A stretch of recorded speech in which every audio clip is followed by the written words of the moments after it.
At my birthday dinner, Mom whispered to Dad, "While everyone's here, tell your son to go change the locks at her apartment." My brother nodded and left for an hour. He came back paler than the tablecloth and whispered, "Mom, there. My name is Lauren Reeves, I'm 29. And if you think this ends with cake and candles, stay tuned. It was supposed to be a peaceful dinner. A rare truce. My parents, my brother Nathan, his wife, a few relatives, all gathered around a restaurant table I'd paid for. I told myself maybe this year would be different. Maybe Mom would remember it wasn't Nathan's world and I wasn't a guest in my own life. But she did what she always does. Turn my celebration into a strategy meeting. I'd caught her whisper, her words slicing through clinking silverware and fake laughter. "Change her locks," she said as if I wasn't sitting right there. Dad didn't hesitate. He never does. "Do it after dessert," he muttered. I didn't react. I just smiled, cut another piece of cake and watched my brother leave, car keys jingling like a warning. An hour later, when Nathan returned, he looked like he'd seen a ghost. Mom noticed instantly. "Well, did you do it?" He swallowed hard. "Mom, there's police tape around her door." Every fork froze midair. Dad frowned. "What kind of joke is that?" Nathan shook his head, voice shaking. "It's not a joke. There's an officer standing outside the apartment. He said no one's allowed in. There was an incident." The air in the room changed, cold, sharp, electric. Mom's face drained of color.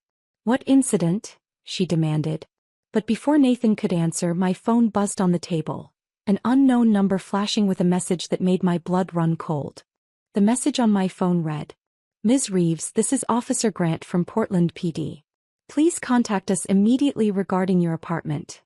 The room fell silent as I stood, chair legs screeching against the floor. Mom's voice quivered. "Lauren, what's going on?" I didn't answer. I just grabbed my purse, ignoring the chorus of questions trailing behind me.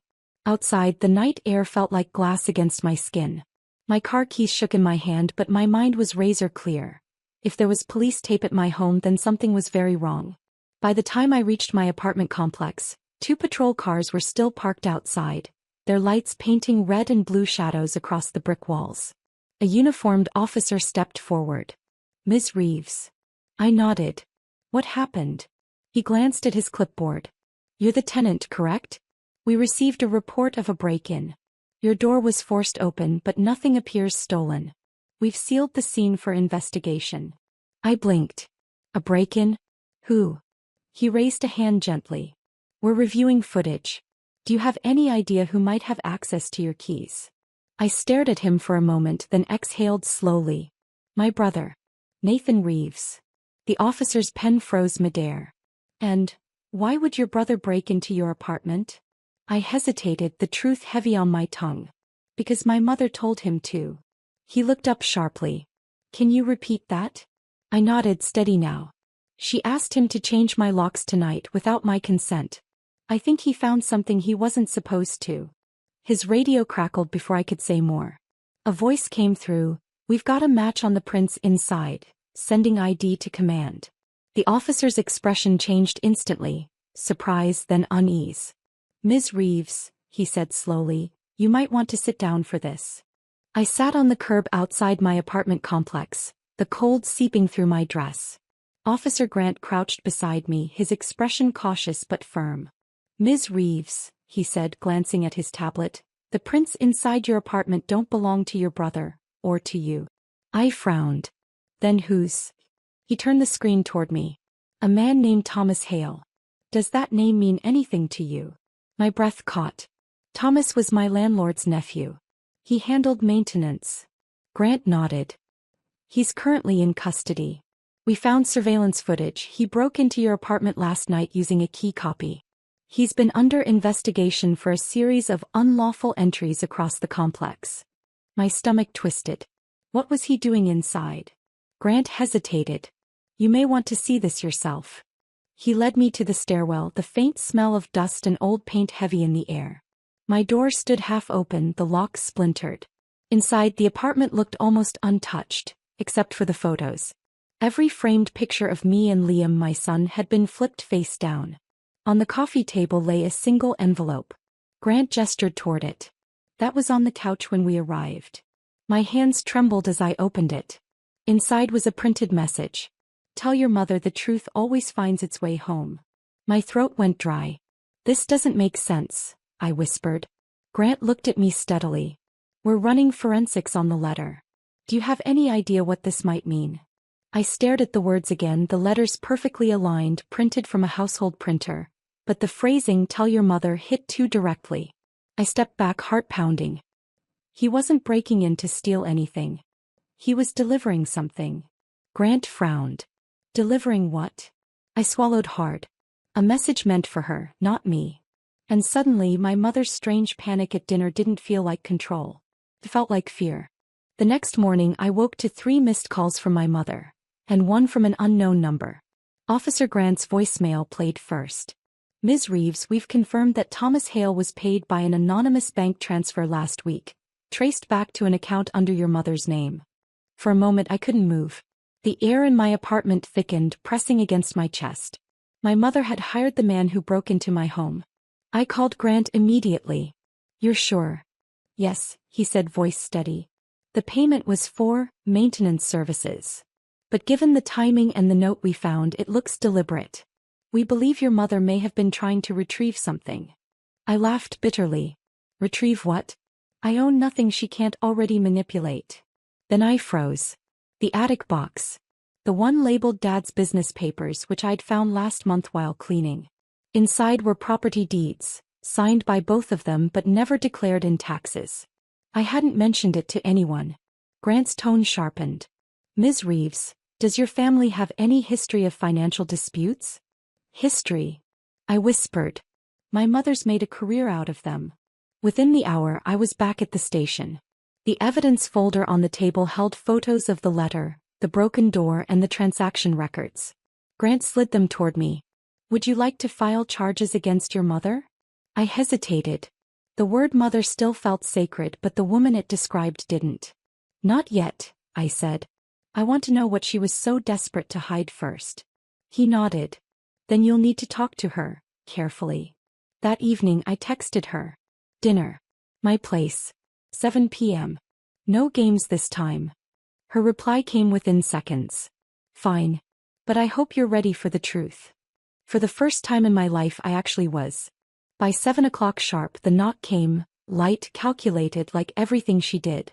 My mother stood at my door dressed immaculately, as if she were meeting a client, not the daughter whose home she tried to have broken into.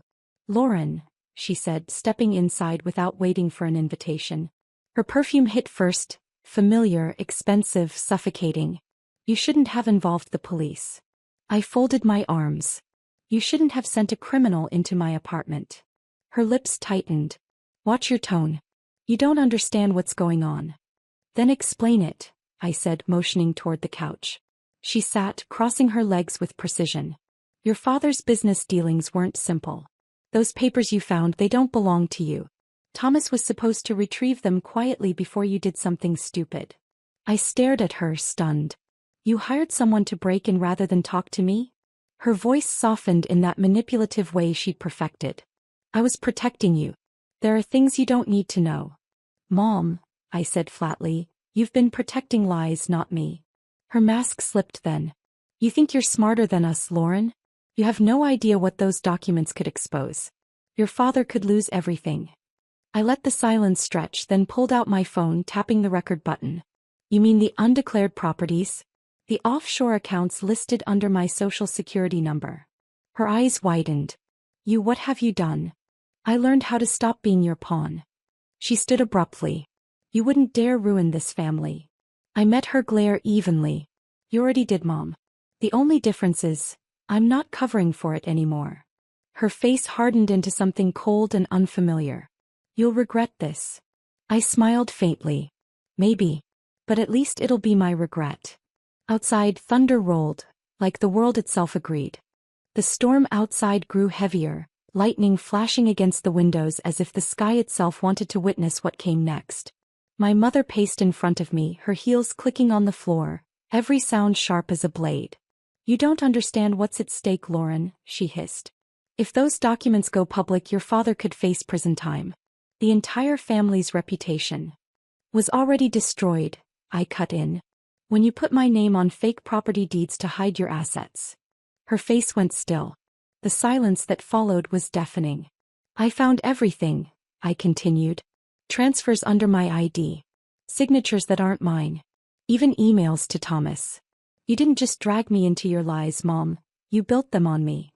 For the first time her voice cracked. You were supposed to trust us. I did. For 29 years. And all it got me was debt, therapy, and a lock changed by your son. She flinched. You wouldn't go to the police. You're not that cruel. I looked her dead in the eyes. You broke into my home, forged my name, and put my child at risk. What would you call that? Her shoulders slumped for the first time, a glimpse of the woman beneath the armor. We did it to protect the family, she whispered. No, I said softly. You did it to protect your image. When she finally turned to leave, she hesitated by the door. If you go through with this, she said, you'll never have a family again. I met her gaze steadily. Then maybe it's time I build one worth having. The door closed behind her with a final hollow sound. Thunder rolled again, but this time it didn't scare me. It sounded like applause. Tomorrow the documents would go to the investigator. And the truth, my truth, would finally belong to me. The next morning I drove straight to the Financial Crimes Division, a folder of evidence on the passenger seat beside me. The rain had cleared, leaving the streets slick and shining, reflections of everything I was finally facing head-on. Officer Grant met me in the lobby. You're sure about this? He asked quietly. I'm done being their cover story, I said, handing him the file. Inside were the deeds, the wire confirmations, and screenshots of every message that proved my mother and father had used my identity to hide money from federal audits. Years of deception condensed into neat paper stacks. He flipped through the documents, nodding slowly. This is airtight. Once this goes through, they'll open a full investigation. You'll be cleared of all liability. I exhaled, the weight in my chest finally loosening. Good. I've spent too long carrying their mistakes. That afternoon, I turned off my phone and drove to the hospital to pick up Liam from a follow-up appointment. He came running into my arms, holding a sticker the nurse had given him. Mom, I got a gold star. I laughed, kneeling to hug him. So did I, baby. You just can't see mine yet. When we got home, I opened my laptop and typed one final email, to my mother. The files have been turned in. Please stop contacting me. If you need a lawyer, I recommend the same one who told me to protect myself. Then I hit send and closed the laptop. No trembling. No guilt. Just clean silence. That night, while Liam slept, I stood by the window watching city lights flicker like a pulse returning to life. They'd built a world on lies. I'd learned to live without them. And that, finally, felt like justice. A month later, the investigation became public. News outlets ran headlines like "Local Couple Under Federal Review for Identity Fraud, Daughter Reported as Victim." I didn't watch the coverage, I didn't need to. I'd already lived the headline. The bank seized their hidden accounts. My father resigned from his company in disgrace. My mother stopped calling, not out of respect but out of shame. For once, silence from her wasn't punishment. It was peace. Officer Grant called to update me. The case will go to court soon. You've been cleared entirely. You did the right thing, Ms. Reeves. I thanked him, then looked at Liam playing on the floor, his toy cars lined up in perfect rows. He didn't know the details, but he knew what mattered, that his mother wasn't afraid anymore. That night, I hosted a small dinner at home, just a few friends who'd stood by me through everything. We toasted not to revenge but to freedom. To starting over, said my friend Nina. I smiled. And to never apologizing for protecting yourself. After everyone left, I tucked Liam into bed and stood for a long moment by the window. The city lights below looked softer now, like forgiveness spread across glass. I thought of my parents, not with anger but with clarity. They taught me the most brutal lesson. Love without boundaries becomes a weapon. The next morning, I mailed a single envelope to the district attorney's office. The last missing document linking their offshore account. No note, no explanation. Just truth. When I sealed it, I whispered, "This ends here." Then I turned to Liam, smiling. "Ready for breakfast, champ?" He grinned. "Can we have pancakes?" "Always," I said.